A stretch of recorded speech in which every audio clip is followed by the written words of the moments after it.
morning, Scotland. Good morning, social media land. I hope you are well. It is Wednesday, the 2nd of April, 2025. What do you care about more?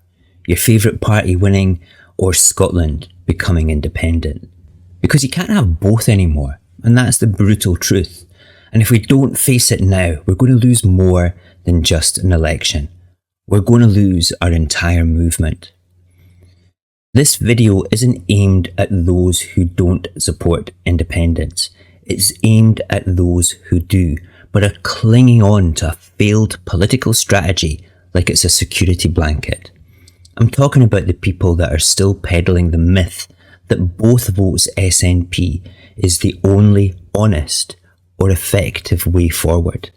That somehow voting for the same party twice in a system specifically designed to stop that from working is not just acceptable, but they think it's noble. Let's be clear, it is not noble, it is not clever, and it is not working. And the people still pushing it are not just wrong, they're a danger to our movement. Maybe once upon a time, voting SNP on both ballots felt like a show of strength. Maybe it was about unity, about sending a message. But this isn't 2011 anymore. We know what happens when the SNP sweeps the constituency vote in a region and people still throw their list vote at them. What happens is this, that the second vote is wasted. It doesn't elect anyone. It doesn't bring fresh pro-independence voices to the cause. It doesn't strengthen our position in Holyrood. It just disappears. And the worst part, some people know that and push it anyway because their real goal isn't independence, it's control and deception. Let's talk about the additional member system, our voting system in Scotland. You get 2 votes, one for your local MSP on the constituency and the other for the regional list that balances the final makeup of Parliament to reflect actual support across the country. It was designed to stop one party dominating everything, and it does that very effectively. If a party wins most of the constituencies in a region, their second vote is heavily diluted. And that's not a rumour or a guess or fiction or anything at all. It is how the AMS actually works. The Holyrood website says so. Yes, the actual official source has a PowerPoint presentation and a detailed document that explain exactly how the second vote is calculated. They show how the D'Hondt formula adjusts for constituency wins. They show that a second vote for a dominant party is not just weakened, it's practically neutralised. The maths and the numbers do not lie. The evidence is there. And yet the both votes at SNP crowd never show it. They never link to it and they never want you to see it. You've got to ask yourself why. I'll tell you why. Because the truth would destroy their argument. Because if people understood how the AMS actually works, they'd start using their second vote to elect more pro-independence MSPs from other parties. And that would mean sharing the platform, sharing the power and sharing the movement. And that's what they really fear. So let me say this again. The links to educate yourself properly on this subject are in the description of this video. Use them and then please get angry, get very angry at those who have been selling you this misinformation. So to be clear, this isn't confusion that they're peddling, it's gatekeeping. This is about political dominance, not national liberation. These people would rather throw away your vote than give up their monopoly on the movement. That's not strategy, that's betrayal. I say the following as a card-carrying member of the SNP, as somebody who attends conference, who carries the card in reality is a physical thing, but who also believes with his heart and soul in the liberation of our nation. So let's stop pretending that the SNP is the entire movement. It's not.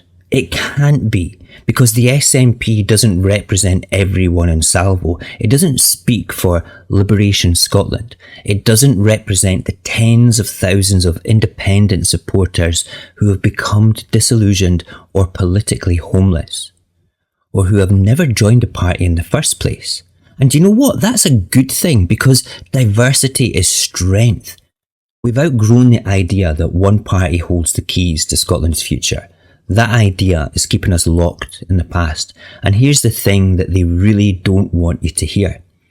In 2026, we have the chance to build something more powerful than a single party majority.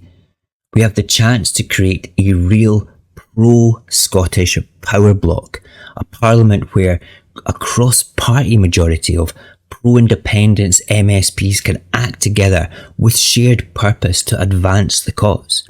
This isn't about gaming the system. This is about understanding how the system works and using it properly. This is about electing SNP MSPs where they can win constituencies and using the second vote to bring in Greens, ALPA and Independents where they can actually gain list seats. A pro-Scottish power bloc with a 2/3 majority can change everything. It can legitimise the independence mandate beyond any challenge. It could present a united front to the world, proving that Scotland is ready to become a normal, independent nation. It could hold the SNP leadership to account when it stalls and support it when it acts. It could restore public trust in the movement by showing that independence comes before the parties. But that kind of power terrifies party loyalists because it means losing their monopoly. It means other voices being heard. It means accepting that the SNP isn't the whole movement anymore. We need to understand that 2026 is make or break. If we fail to deliver a pro-Scottish power bloc, we're not just handing Holyrood back to the Unionists. We're telling the world that Scotland really isn't serious about independence. We're telling them that we would rather lose together under one banner than win together under many flags.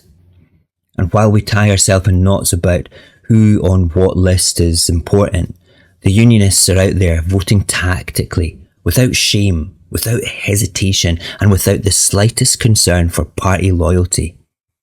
They want to win, and they're going to do what it takes. So ask yourself this: why aren't we? Why are we letting loyalty to a logo override the needs for our cause? Why are we letting a failed list strategy bury the chance to deliver a clear, unshakable pro-Scottish power bloc in Holyrood? And to those that are still pushing both votes SNP, despite everything we know, despite every link to official sources that you are given, understand that this is your legacy. If you don't stop, you are the ones that are misleading our people. You are the ones wasting precious votes. You are the ones protecting power at the cost of progress. You're the ones doing Westminster's work for them. You don't get to claim moral superiority when you're pushing a strategy that mathematically fails. You don't get to sneer at those who read the system, do the research, and choose to act smart. You don't get to wave the saltire while shoving your fellow Scots back into political chains. Because this is bigger than you, it's bigger than me, and it's bigger than the SNP. It belongs to the people of Scotland, and if we truly want our liberty, we need to prove that we're ready to act like a movement again, and not like a fan club.